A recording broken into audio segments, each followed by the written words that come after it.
¿Acaso haya pocas contribuciones a la nueva realidad con la que tiene que habérselas el hombre en nuestros días que el protestantismo? Porque impulsó la idea de la personalidad individual al considerar a los seres humanos capaces de mantener relación directa con Dios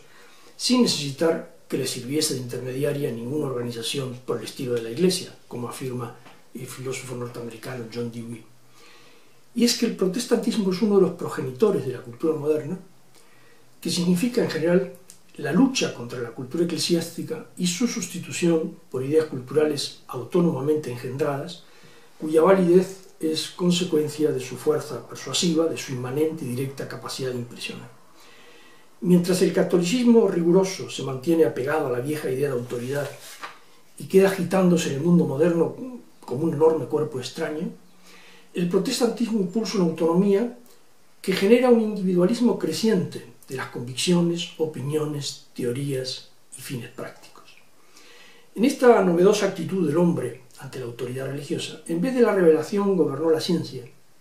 y en lugar de la autoridad eclesiástica la creación espiritual encauzada por los nuevos métodos de adquisición de conocimientos. De aquí surgió el carácter científico racionalista de la cultura moderna y la imagen científica del mundo. Y el heredero de la teología, su antagonista y al mismo tiempo su réplica,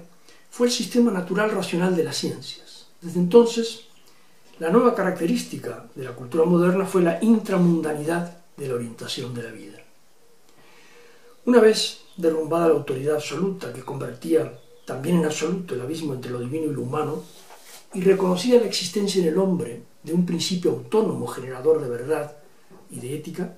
se derrumban también todas las concepciones del mundo encaminadas más que nada a mantener abierto aquel abismo. Desde entonces, todas las potencias de la Kende cobran un mayor valor y una mayor e impresionante efectividad, y el fin de la vida se coloca de modo creciente en el Akende. Y hay otra característica del espíritu moderno, su optimismo lleno de confianza y de fe en el progreso, que acompañó la lucha emancipadora de la Ilustración y el desprestigio de las viejas imágenes del mundo inspiradas por el pecado original, la redención y el juicio final. En ese ambiente de ideas, en un universo inmanente, el ciudadano de nuestro tiempo asume las riendas de su vida y el riesgo que conlleva redactar el argumento de su vida. Y en ese universo ocurre que el lenguaje deja de ser representación de una realidad externa a los sujetos para empezar a ser alguna otra cosa, una mediación, el lugar en el que se produce la verdad. Y aquí Joaquín Fernández, en su tesis doctoral, leída en la Fundación Ortega y Gasset el año pasado, nos recuerda que es posible aceptar una concepción pragmática del lenguaje, en la que no hay una referencia externa al propio lenguaje, reservando una excepción a esta propuesta ético-estética, el lenguaje simbólico de la religión,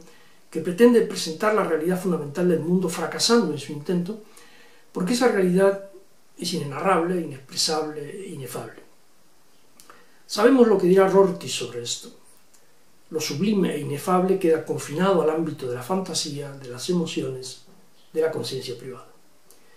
Y si bien la filosofía ha sido el intento de otorgar al pasado el prestigio de lo eterno, algunos filósofos entendieron que la cultura moderna no tenía que presentar armas ante la cultura antigua. Sometieron los enunciados del ayer al tribunal de la modernidad. El pragmatismo entiende que la verdad se desenvuelve dentro de toda experiencia finita, como dice William James,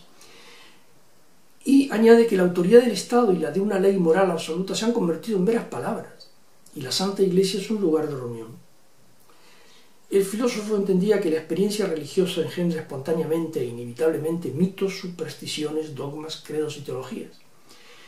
Y añadía que la Inquisición era una combinación horrible de autoridad con endeblez de intelecto. William James rechaza los sistemas cerrados de la filosofía que organizan la creencia y conducen a la Inquisición, y puesto que nadie confía en alcanzar ninguna verdad en sí misma, el filósofo se decanta por un modo de pensar que confronte a los dogmatismos y los pontífices armados. William James quería impulsar una filosofía última, que no debería dividir en todas sus partes la herejía de la ortodoxia mediante una línea demasiado tajante, y se preguntaba cómo se concibe la filosofía y la ciencia en nuestros días, si como recursos para entender y facilitar la acción del hombre o como cuerpos separados de teorías y de hechos que supuestamente poseen valor por su propia cuenta, como dice Orozco. En fin, el hombre en nuestro tiempo me parece que se reconoce en estos enunciados.